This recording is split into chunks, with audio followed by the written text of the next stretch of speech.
Fraction means a part of whole. इसका मतलब ये हुआ कि जैसे ये केक है, इसमें अगर मैं एक पार्ट की बात करूं तो इस पार्ट को अगर मैं रिप्रेजेंट करूं तो इस पार्ट को मैं 1/6 से रिप्रेजेंट करूंगी। इस पूरे केक का मीन्स इस पूरे होल केक का ये एक पार्ट है। अ पार्ट ऑफ होल का मतलब यही होता है किसी पूरे कंप्लीट ऑब्जेक्ट का एक छोटा सा पार्ट या दो part, whatever. Fraction means a part of whole. तो अगर 2/3 लिखूं तो इसका मतलब ये हुआ कि एक जो भी ऑब्जेक्ट है, मीन्स हम केक ले लेते हैं एग्जाम्पल के लिए, ये जो केक है इसमें टोटल 3 पार्ट है और इस 3 के 2 पार्ट की बात हम कर रहे हैं। इस फ्रैक्शन का मतलब ये होता है।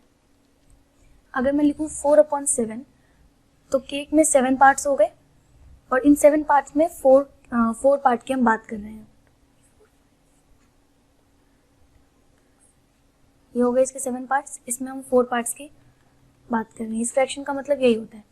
अगर हम एक रेक्टेंगल लेते हैं, इस रेक्टेंगल में 3 पार्ट कर रहे हैं, अगर हमने इस पार्ट की बात करनी है तो इस पार्ट को हम 1/3 से इंडिकेट करेंगे। ये 1 वो शेडेड पार्ट है और बाकी जो 3 है टोटल होल यहाँ पे आ जाता है। तो फ्रैक्शन को इसी तरह से लिखते हैं, ठीक है। एक दो इसके एग्जाम्पल्स और करते हैं।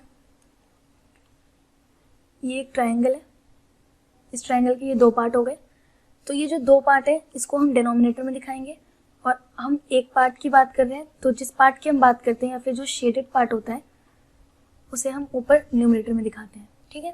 तो ये होता है हमारा फ्रैक्शन। इसमें भी जितने भी पार्ट्स हैं सब 1/6 हैं। 1/6 इसलिए हैं क्योंकि इस केक के टोटल 6 पार्ट हैं, 1 2 3 4 5 6, टोटल 6 पार्ट है।